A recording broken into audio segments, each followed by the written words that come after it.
executives to become more influential, more rewarded, and more you. Today, I'm speaking with John Patterson. John is the co founder and CEO of Influential You, and you've heard him on this podcast since 2016. But somehow, we've never gotten him to actually tell his story. I'm excited because today we're going to hear his story. John has 30 years of experience focused on personal, business, and management effectiveness and performance, and has facilitated training for tens of thousands of people internationally. He's the reason I work here and has been a mentor to me over the last 4 years. And I can tell you from experience, you haven't met anyone like him.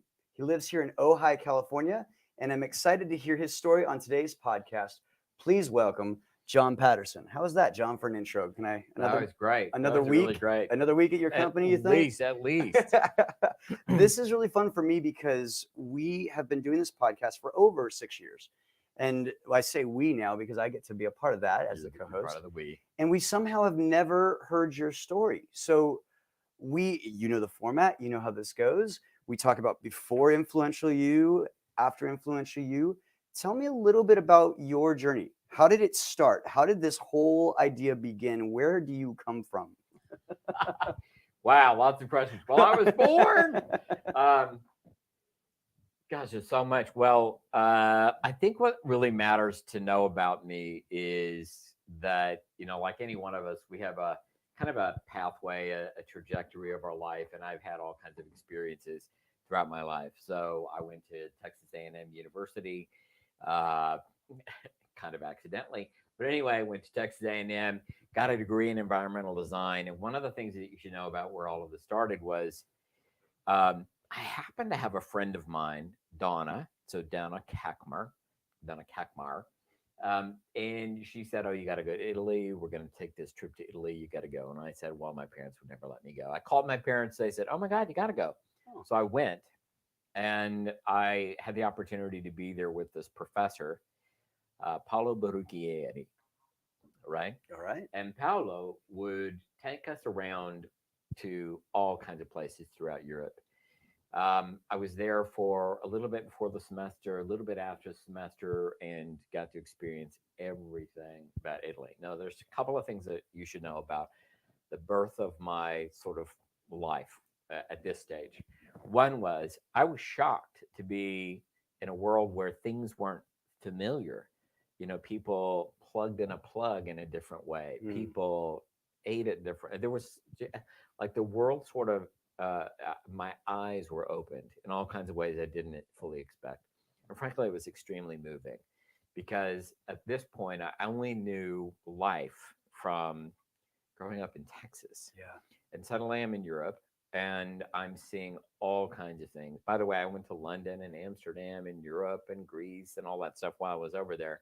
So my eyes were opened really, really wide to a diverse world, diverse languages, diverse religions, diverse fill in the blank. And it kind of shocked me. And I was awed by it. I found it beautiful. I found it amazing and wonderful. But the second bit of the beginning of my journey was this guy, he's taught over there for years and years and years. He was amazing. He would say, "I want you to look at this column here. Do you see this column here? This column, well, it represents the way that mankind thought of himself at a particular time in life. But if you see the column next to it over there, this was built at a different time. So there's this relationship between mankind and the thing that he built." And I'm doing the accent. You're doing great. What he built, there's a relationship between what he builds, how he sees himself, and how he expresses himself in art and architecture. And then that environment reflects back to himself. Except it's an amazing journey because if you just study architecture alone, what you start to see is that human beings construct these amazing sort of monuments to the thinking of the day, the philosophy of the day, how we see ourselves, and so forth. And I was kind of blown away by the study of the relationship between ourselves and our environments. So that's kind of where my study started. And then from there, after college, I accidentally started a business. Okay, yeah. Accidentally. Started a business. It was a furniture design business, and um, we ended up doing really well. Went to a show right early on and sold a whole bunch at the show, and had to gear up for it. And I have so many lessons I learned about what not to do in the beginning of a business. And then I sold that company, hung out, trying to figure out what I wanted to do for a while. And I was in Austin, Texas, where I met Kirkland, by the way, Oh, in Austin? in Austin. Okay, great. And so I met Kirkland at that time and started to get involved with personal development. Hmm.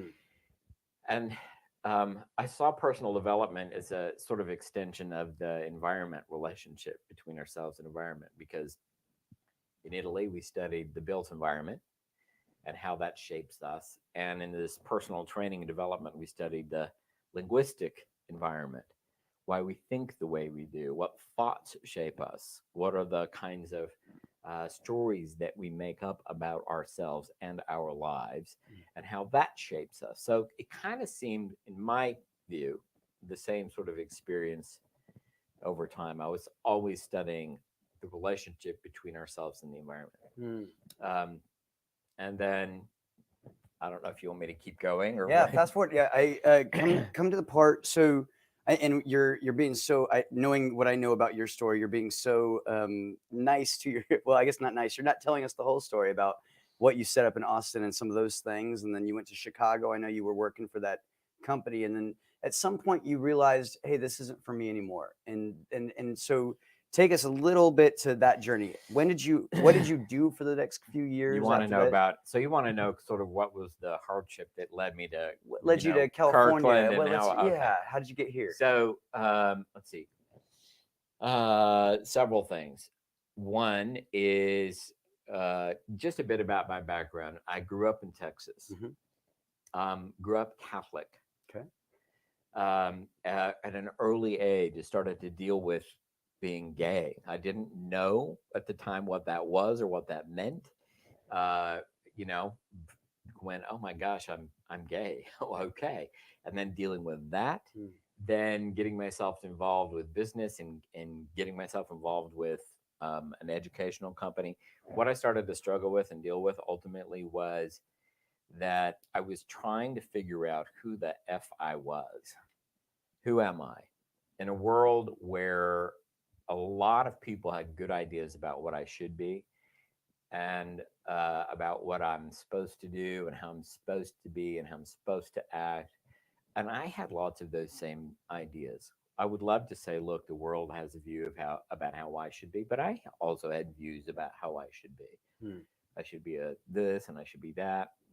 And so I got to a place about 15 years ago or so where I'd been leading programs to many, many thousands of people around the world and different companies and cultures and whatnot. But I didn't really care for my company at all, the company that I was with. And what I struggled with mostly was that I didn't really like some of the ethics I thought were central to the company. What I studied before was fantastic. What I learned before was fantastic in all kinds of ways, but I didn't really care for the company itself. And so at this point in my life, I'm soul searching. I'm looking to see how I want to move forward, what I want to do. And I quit. Hmm. So I quit Done. that company. Like I Cold just turkey. quit. Just one day. Yeah, I'm done. Not 2 weeks. I Not quit, and it was a okay. big deal, by the way, Uh-huh. because I was involved in an organization in which my job, my career, my livelihood, my profession, what I learned, what I knew, what I taught, my friend group, my social group was 23 years in the making. Mm. So I was so at odds with all of that for so long that quitting wasn't just like quitting a job. It was actually quitting a life. It was Wow. kind of like, I did not want to do this anymore. I really didn't. And what I didn't really want to do anymore was I didn't want to be untrue to my own aims, untrue to my own satisfaction, untrue to my own wants and commitments, and so forth. Yeah. And so I happened to be coming to California for every 6 weeks or so as part of a program. Kirkland was here. Okay. I had known him from way back in Austin from well before. And so I stayed at his house when I came Wonderful. out here. And so that's, I guess this is a good place to pause because this is your sort of quote unquote fundamentals of transaction This journey. is my fundamentals of transaction, And right? so there's the before part with Kirkland, and you guys had this relationship. Why Kirkland? Why is Kirkland somebody that you knew, you respected? Why would you trust someone like Kirkland? Well, first of all, when I met him way back, he was charismatic. Okay. He was smart, savvy, but also was very much in touch with relationship, connecting with people. Um, he's one of those people who could sell ice to an Eskimo kind of guys, but also wicked smart, and he wouldn't let you know it at first. Hmm. He'd sneak up on you. You kind of think that he's just a goofy guy, kind of fun, friendly, funny, and all of that. But then when it came time to challenge you, he could challenge you like nobody I'd ever met. And I don't mean challenge I confront, but listen, why do you think that? What's going on about that? So Kirkland and I famously took walks around the block every day. And this is your fundamentals of transaction journey. It is, Yeah. but it's kind of funny. There wasn't a program Right. in mind yet. What it Mm. was I had the things that I thought were true. I had the notions that I considered to be true about life or me or about being satisfied. And he kept saying, "Yeah, but I understand you're not really happy in that relationship. Yeah, but I understand you really don't like that job. Yeah, but I understand." So you say this thing, but then there's this other thing. So he kept pointing out kind of the conflict between what I said and my own satisfaction and my own fulfillment and my own happiness. And look, I was satisfied. I was in many ways, money was fine. I was well respected, well known, all those sorts of things, but I was miserable, miserable. And I would love to go on and on about that. I won't, but I was miserable because um, I felt, like I said, often I was just loyal to something. Mm. And I think this is where, I put in my notes, loyalty shouldn't kill you. Yeah. And I don't think we've ever talked about this because No, you have no idea. I have But no clue. I actually have what I call post-traumatic staph disorder, Oh, okay. PSTD. For those of you that know, the prior company that I'm talking about, I was on staff there for 10 years or so. The number of times that I've woken up over the course of years from nightmares about working there Oh, is no. is intense. It was really bad.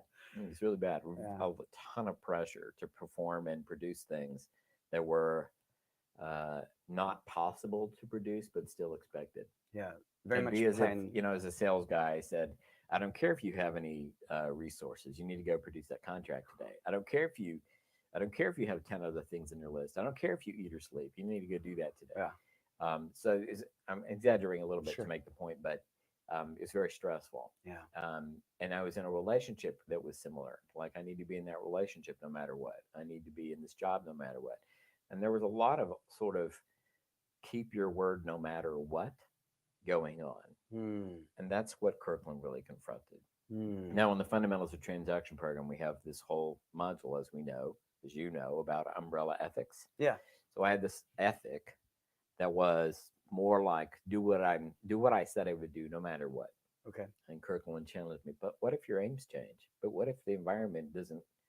You're acting as if you have some say over the environment, but the environment is much, much bigger than you.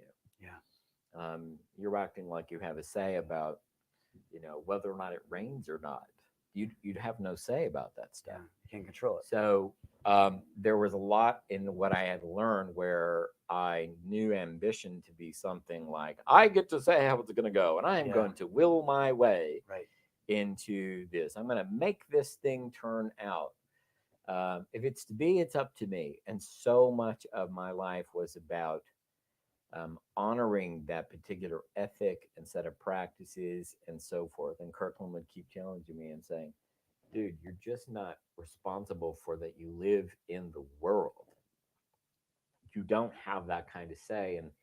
And I would fight him on it. Mm. And he would often win. And I would start to see that there was some fallacy in my thinking about having a say. And that what I really had access to more than anything else was my ability to influence outcomes.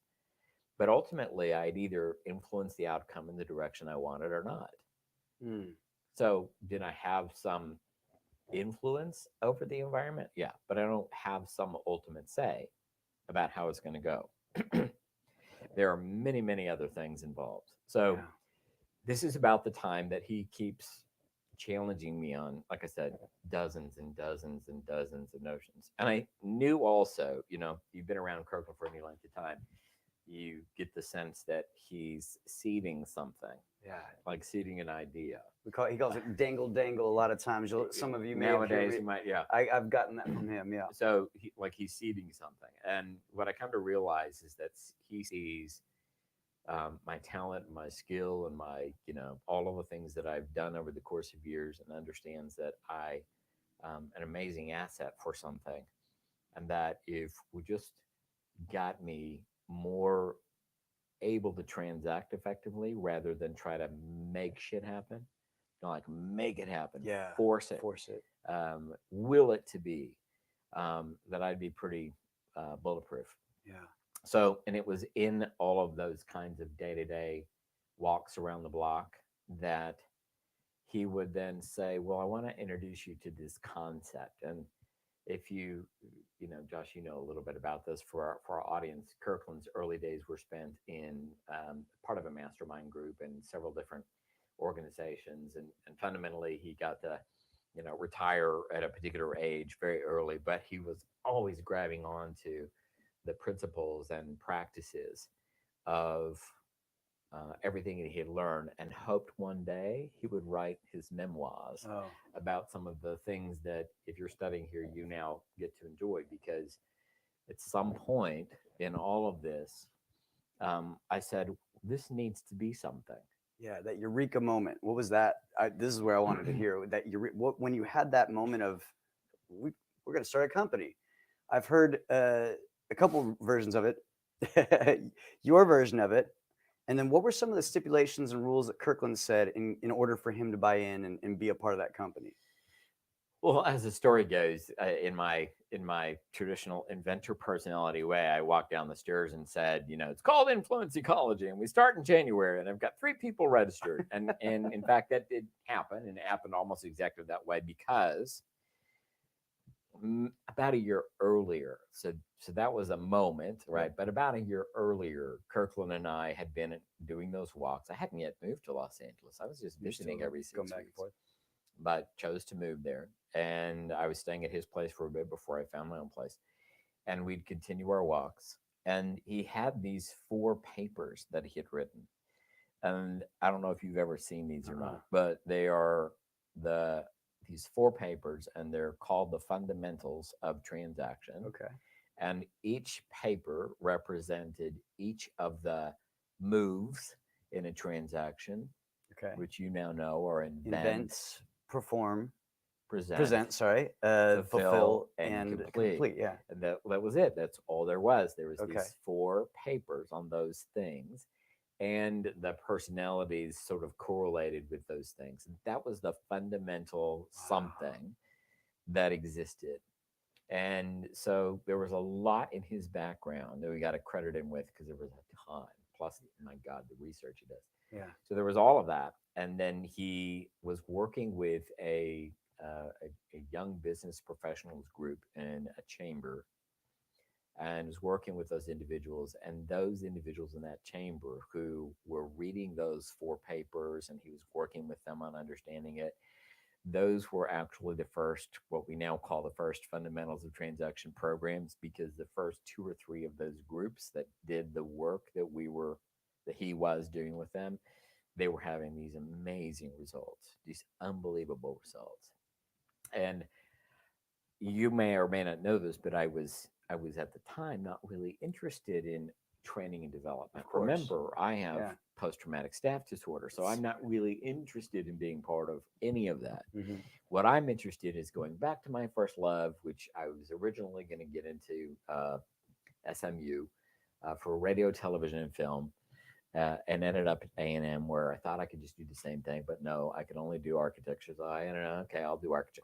Anyway, so that whole story aside, um, I just thought I'm going to go back to my first love, and Kirkland was, as you know, as a producer in Hollywood, and so I was working with him on, some TV shows. And I had, in the meantime, while in Chicago, I had started to work with a company who was an editing house who did things for Harper Studios and NBC Universal and a bunch of different TV shows. Remember, Chicago was the talk show hub, back in the That's right. day, Sally Jesse and a whole bunch of others.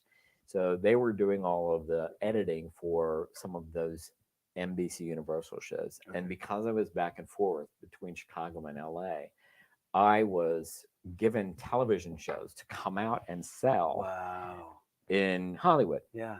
And so I did. I went around and pitched a bunch of television shows and hated it. Hated wow. every inch of it. Just did not like the Wasn't industry you. at all. Not Yeah. my thing. Not for me. Not my. And this is not for anybody working in the industry, but for me, I kept meeting a lot of people who I did not care for their ethics Sure. and so forth and so on. Yeah. So at some point, I started to look elsewhere for how I was going to make my living. And I saw these papers. Yeah, There we and go. then from there you take that, you start Influential You. You started on from what I heard, a shoestring budget. Hey, if this is going to work, it's going to work on its own. We're going to get our clients. I think Kirkland said a couple things. Number one, you're not using my money, and you tell me if anything is incorrect. Number two, I don't want to do that much work, and number three, it's got to work on its own. Those are the three things. Is that similar to what you remember? Or? Well, that came a little bit later. Okay. I mean, what happened originally was this has got to be a thing. Okay. He'd say, no. I'd say, no, this has got to be a thing. We Okay. turn this into a thing. No, I don't want to do that.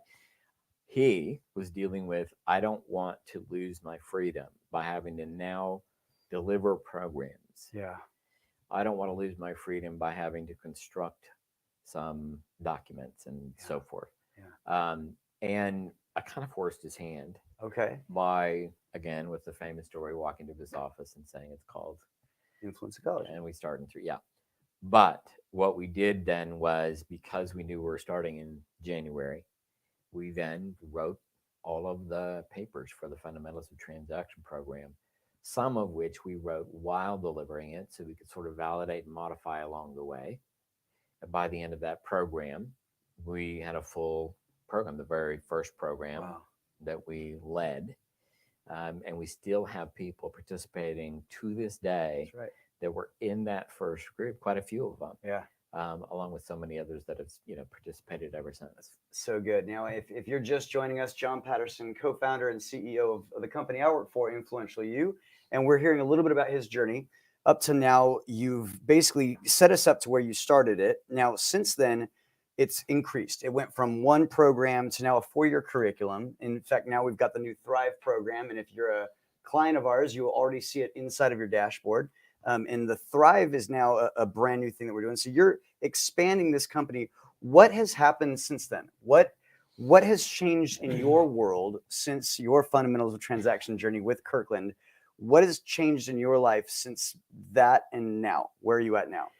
Well, first of all, it was, I'll talk about the company first, and I'll talk about me personally. The company went from this one program to a 4-year curriculum to having people participating all over the world. And it kept spreading around the world, word of mouth. And we kept seeing people, do our program, and they would produce 45, 46, 47% more income in the 6 months than they normally would. And they were kind of shocked by that. They would tell other people, and so on and so on and so on. So that is a kind of a shocker. I remember the first call I had with Drew vividly. Drew had seen something that I'd posted or something like that, and some of the people in Australia, some of the people in New Zealand, now Singapore, and of course now Dubai and London and so forth. So it's this amazing thing that's sort of spread all over the world. So one, personally, it's so extremely satisfying to have launched and started something together that's now all over the world. The deep and profound satisfaction that is indescribable. Secondly, is I know a lot of people who participated in the company that I was with before who started stuff that seemed very similar. Mm. And it was so nice to start something, start this curriculum. Yeah. And it was its own thing. In fact, what it is, transactional competence, didn't exist. Still doesn't, still Right. have no Still. competitors, still Yeah. have nobody else doing this. It is our thing. We are the leader in the category for this particular something. Hmm. And to start that, to win with it, to succeed with it, has been extraordinary. That's outstanding. And personally, look, I make good money. I live in an amazing home. I'm in an amazing relationship. I travel to Europe, once a month, once a year for a month. I work a 4-day week. I went from being so loyal to my previous company that I was working then back in the past. I was working a 6-day week from 9 a.m. until 9 p.m., 6 days a week.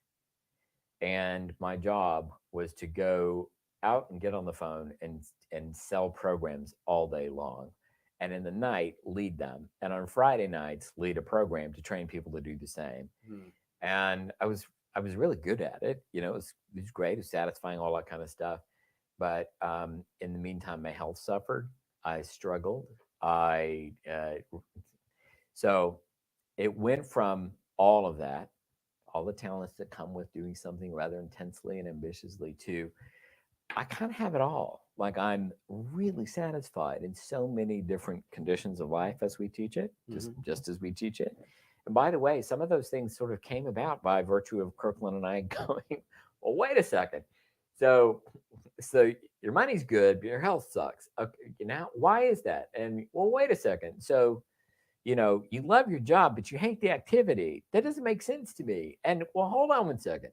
And it would be those kinds of talks until we saw that the conditions of life were something that we needed to define very carefully and then help a whole world of people satisfy, Yeah. a whole bunch of different conditions of life. Yeah. So, Wow. yeah. Now, and I don't even think you even mentioned the weight loss or any of that. I didn't. I don't know if I heard it, but something like 70 pounds is not an exaggeration. Yeah, when I first met Kirkland, I was not a happy camper, as you know. Like I said, I was very, very stressed out. I had put on a ton of weight, Yeah. and moved from Chicago, cold as Chicago's my favorite city on the planet. I kid you not, Hmm. except for that it's cold. If I could move to Chicago and it'd be warm, but really cold, super cold. So cold, stressed, all that kind of stuff. And so, yeah, Kirkland said, look, one of the first things we need to do is deal with your health. Yeah. If you're going to be in business with me, you got to be healthy. And nobody had ever really challenged me about any of that stuff. They were only interested in I do my job, not in the Right. interest of my whole life. Yeah. And I think that's actually a really good point in the sense of most of the jobs that I've worked for, they train me to be a better employee. Working here at Influential You, it's yeah, we want you to be a better employee. Also, we want you to be satisfied in many conditions of life. Go out and find friends. Go.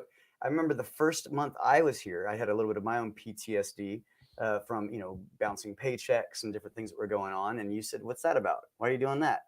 And you guys would always hand me a $10 bill. Either you or Kirkham would come by my desk and say, "Hey, it looks like you look stressed. Go golfing." The first 3 months of my job here at Influential You was you guys untangling so many things from me. Right. Hey, go golfing. And it Yeah. was so you practice what you preach. I want to ask this question. 6 years of podcasts. You've heard story after story after story, something like 100 episodes plus. We have about 50 that are available now. Yeah. What are the ones that stick out to you? What are the ones that mean the most to you that, maybe aren't your own experience, but someone else's that pops into your head?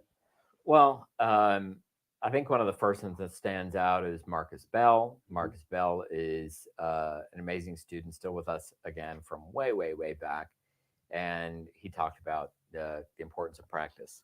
Mm. Um, then, there's so many. My God, where do I start? The ones that come to mind right away: Marcus Bell, Shawnet Jagmohan, in Auckland, New Zealand. Shawnet is a radio keratologist, and I only can say that because I had to say it 5 times be able to talk about it on the podcast. But he, I fix people's eyes while they sleep. And I remember hearing that and thinking, what a great offer. We Mhm. teach people to make very specific kinds of offers. So what a great offer. And then Trisha Tyler and the way that she talks about being more valuable in an organization, and Peter Berggraf, and how he went from I think a bank teller to a bank owner. There's all of these great amazing stories of the kinds of things that happen for people so quickly. They're just too numerous to count.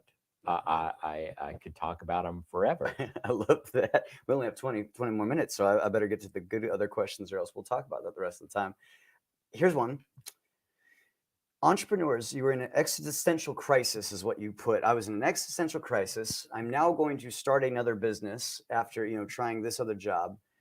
Advice for entrepreneurs that may be finding themselves in a similar place. What would you tell someone, or what would you even tell your past self, if you had the opportunity to say, "Hey, you're going through this"? What would you say? um, know your aims. One of the first things we deal with in the fundamentals of transaction program is know your aims. I was just reading an article this morning, and many people are dealing with, the great resignation, the great reshuffle, the great whatever you want to call it. But basically, people have spent the last couple of years during COVID looking at their lives and asking some really hard questions about what they want out of life. Mm. I think it's an important question. Um, we used to make fun of people who would say, "Do what you love, and the rest will follow." I don't think that's true. I don't think that's true at all. I think that's actually really bad advice. It's more like think accurately about all your aims in many different conditions of life. You may love dogs, but being a pet store owner might suck for you. Yeah. Right? If you don't know the activity involved with running that organization or that business, if you don't know what it's going to take on your health, if you don't think accurately about all those things, then you're likely to do something that may satisfy you in one area. Like I said, for myself, I was really satisfied in my ability to stand up in front of a room, move an audience, move things forward, produce a kind of, transformation, if you will, with individuals like that. Boom, boom, boom, boom, boom. However, just because I was able to do that, just because I was good at it, just because that was a skill I was admired for, and so forth and so on, it did not also mean that I was really happy in terms of my health, that I was satisfied here, that I was satisfied there. It didn't mean that. So now I would say, if you're an entrepreneur and you're looking at, well, how I might move forward, think about, well, first of all, here's my advice: do the fundamentals of transaction program. Do not stop. Do not wait. Go do that program. Work with a group of faculty who is going to move you through steps and stages, just like Kirkland did with me ages and ages ago.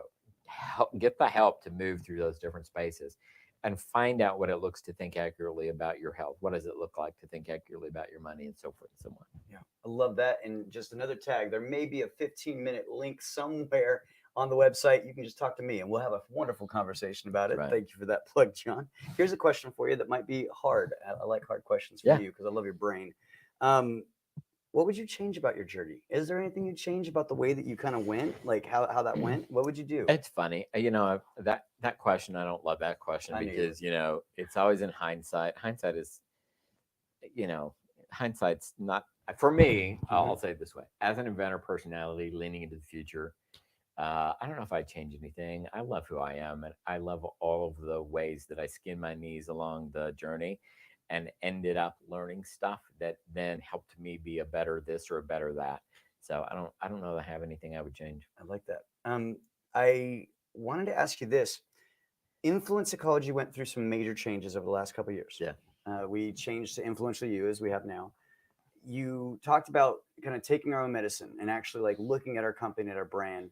And we've changed a lot of things. There's a big future that you're creating right now at Influential You. Yeah. Can you tell us what you see so far? What's coming our way? What are some of the things that are going to come into the future of Influential You? Sure. The biggest change is this. So, I remember when we announced Influential You at one of the conferences, and one of the biggest responses in the room was, "Dang it, we like being part of the Secret Smart Club." We didn't really market, advertise. We don't really do anything. to make ourselves known in the world. We just got spread around the world, word of mouth, which for many people was deeply satisfying. Like, I found a secret and I'm not telling nobody. And for many of those people, that was um, good for them, but not good for me. Yeah. Not good for my business. I would prefer that the world know about this. My commitment, my personal commitment, if you said, what is it that really, really matters to you? I'd say it's this. I want people to have a pathway to their dreams, a pathway. That doesn't mean I want people hoping for something with no pathway. It doesn't mean I want people dreaming for something with no pathway. I want people to be able to go, okay, I want that thing. Now, how am I going to make that real? And that to me is what we teach. Now, if I can help a whole bunch of people do that, that's deeply, deeply, deeply satisfying. And one of the surprises that came out of doing our programs over the years has been what people do with it, what they've done with it, what they use it for. So, I led the fundamentals of transaction program for years and years. I don't anymore. And at the end of every one, I would have an exit interview with people. And what people would say again and again and again is, look, I loved everything I learned, but you want to know something that really surprised me? My relationship with my wife is better. Hmm. I get along with my kids. I spend more time being with my family. My life is more balanced. Yes, I got all these great professional influence things, but I got this whole balance, and particularly around personality. Um, People started to see that there's something really almost bigger picture about personality than just a team of people getting along. Yeah. That maybe, just maybe, that we can help people see and empathize with all kinds of different worldviews. And so we've been able to go into organizations and corporations and things like that and start to help those people see that if I'm going to transact with you, I need to understand your worldview and you need to understand mine. It's not just enough to me for me to know my personality. I need to know how I might transact with you more effectively. So teams go faster, families go everything goes faster. Point is, I want that ability to be in organizations around the world. And if we can do that, if we can have organizations around the world um, speeding things up, getting more productive, less dysfunction, that would be a life worth having. Yeah, I agree. And even today, we have a brand new blog that dropped from Meredith Hart. Thank you, Meredith, for writing it, talking about how government even functions better through transactional Right. competence and with teams. And to me, I told this to Daryl one time that some of my aims are to affect government. How do we affect the different changes how do we help people think accurately about what they want to do? So before we get to your soapbox, I want to ask for one story because you're such a great storyteller. A funny story, starting the company, middle of it. I don't care what the story is. Something that pops in your head of, hey, this was worth all of it from this one story that I've got. It can be anything from someone calling you out in the middle of a Oh conference my to God. knocking your socks off, something that hits you in the last 12, 15 years of thinking about this company. Is there anything that sticks out to you that, man, I got this story you have to hear? Oh, well, I think the funniest thing was, so there I am. I'm walking around the block doing all these things with Kirkland. Um, and as he's teaching me stuff and training me and stuff, there's this one day we're going to go do some, don't remember what it was. I remember we walked out to the garage and we were getting in the car and he was saying whatever he said. And I said, dang, you're so transactional. Oh, And I meant it as both an insult, but also a matter of fact. hmm. Like, dude, not everything is about getting your way. Dude, not everything is about, influencing me to move in some particular kind of way. And he didn't know how to respond to it, didn't know how to take it at the time. But now, since then, it's become sort of a moment where we both recognize that that was the moment in time where something important happened in describing what that was that became a kernel for now what we teach. That's fun. I Yeah, love that. yeah. And do you think that was maybe the first time you said the word transactional like that, or that just kind of came out? I think so. That's pretty cool. I never. Yeah, I think so. Yeah. Well, you add competence, you got a company. So you were right There there. you go. Soapbox moment. You had already talked a little bit about loyalty. Want to have you talk a little bit more about whatever you want to talk about. Yeah. But what is your, and this is so fun for all of us that actually hear John speak all the time. This is something really personal, I think, and I'm really excited to hear this from you. I'm going to try not to goo eye, but I'm really excited to hear what you're about to say. Well, so when I was in my 20s, my friend Paul Broussard was murdered, and he and his then boyfriend, I think, were coming out of a nightclub in Houston, Texas, and some guys were going to go out and beat up some fags that night, and they decided they were gonna they hammered nails into a 2x4, so they stuck out, and they jumped them and ended up killing Paul, and then the other guys, the other guy got away. The guys that killed him were part of a group of people in the Woodlands, Texas, where I happen to live, that were known as later on as the Woodlands Seven. They all went to jail for the murder, and then one of the guys that ended up being the guy who struck the blow, or ended up killing him, um, was put in prison. I wrote him a letter at some later point in time, and I knew that for him, as a boy in high school, right? So, I knew that for him as a boy in high school, he didn't have a sense of his actions leading to that kind of consequence. Um, and I forgave him, right? Forgave him in a letter. But my point in telling the story is, one, I'm a guy who grew up in a world where I thought I should be a particular way. I shouldn't be myself. I should be straight. I should be, all that kind of stuff. And then I got evidence by virtue of my friend being murdered for it, and thinking, okay, well, it's really not safe to be myself. So I'll pretend to be something else. That pretense led to a whole bunch of mischief for myself. I was very protective about how I think I should be, how I should act, how I should, whatever, fill in the blank. And ultimately, um, it, I remember there was a point in time where a woman I was working with said, would it be okay if you took a stand for yourself and you were just yourself? Would it be okay? Would it be worth dying for? And I said, no. And she went, well, hold on one second. She said, there are people who are willing to go out and change the world in a particular way, and they're willing to risk everything for it. Are you willing to risk that? And there was a part of me that said yes, as in, yeah, I'm willing to risk that. But there's also a part of me that was willing to say, I don't think that I need to be. This is not a movie moment here where I need to go, yes, at all costs, I'm going to risk myself and risk my life, and go out in the world and take my stand and then take my shot. Um, I was more careful about it, more cautious about it, and all those kinds of things. But here I am, many, many years later. I was in my 20s. I'm now in my I'm now 60. You're on your late 20s. I'm about to be 60. And I don't give a rat's ass. Yeah.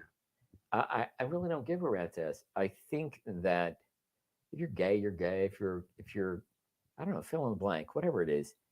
The world needs to be a better place, a place where we're more accepting of diverse views and so forth. So I think what I want to say is kind of a point of soapbox moment is I really love being at work on making the world a place where people are able to be much more inclusive about the fact that we're different. You're straight, I'm gay. Who the F cares? I don't care. By the way, I'm not out, flying the flag, and that's not me.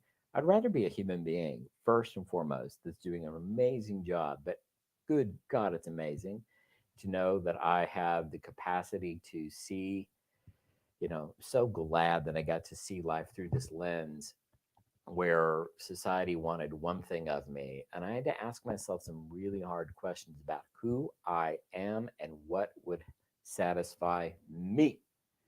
And I'm so grateful that I chose my own satisfaction as opposed to choosing, what somebody else think I should do or whatever.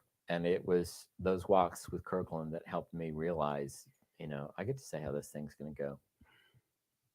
I'm on behalf of all the clients, on behalf of all the staff, on behalf of everyone, thank you for choosing that satisfaction. It has meant a lot to us. I tell a lot of people I'm a Christian as well.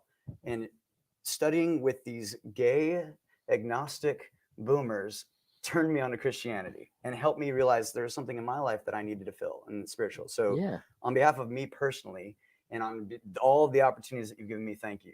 And I'm very proud to work for you. And I'm not going to cry in front of everybody on the screen. So we're going to go to the high def camera. Well, I have a question for Oh, you, just no. real quick, because I Yeah, know tell me. your mom might be watching Sure. too as well. Because I only your mom might be thinking, what the hell is my son working with these gay guys or whatever? Look, first of all, is your mom Mrs. Domingo? Sure. Okay, all right. First of all, there's a few of us, but most of the people around here are not gay. I happen to be, but so is the CEO of Apple and several other Fortune 500 companies. So if that's a problem for you, well, sorry. There's some really amazing gay people in the world, and straight people, and all kinds of people. So it's just people.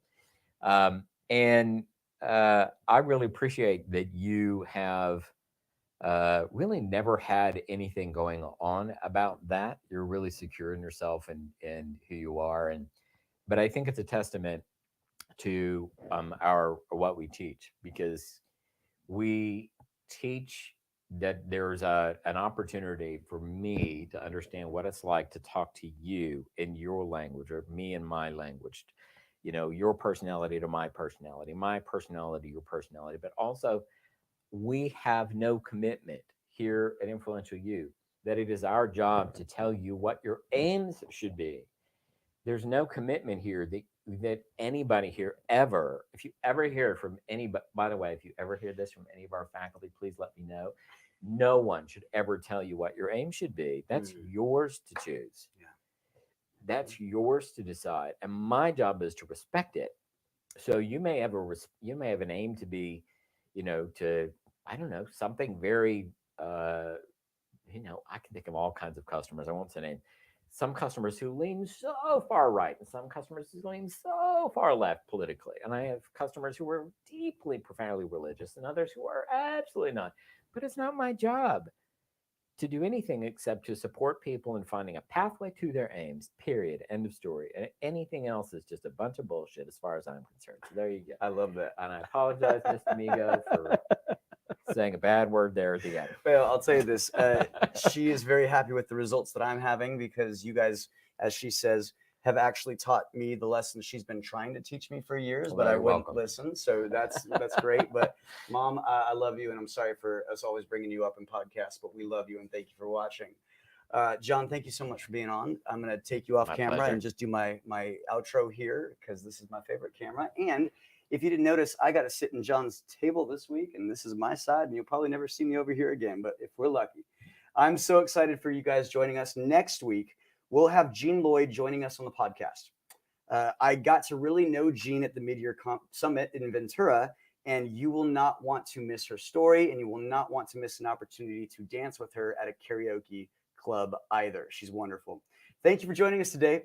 Each week, we stream live at 2 p.m. Pacific on our website, Facebook, LinkedIn, and YouTube. If you enjoyed this podcast, will you share it with others?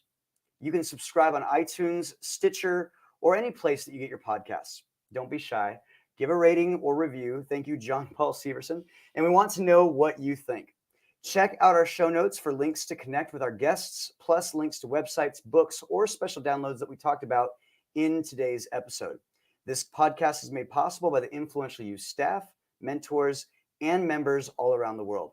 A special thanks to our executive producer, Tyson Crandall, with video and sound by Michael Teehee and Daryl Anderley. The Influential You podcast is produced by Influence Ecology, LLC in Ventura, California. This episode was recorded on July 20th, 2022. The podcast theme is by Chris Standring, entitled Fast Train to Everywhere. And if you haven't yet offered a rating or review, I ask that you take a moment, go to iTunes or your podcast app, and let us know what you think. This helps us more than you know. We'll see you next week.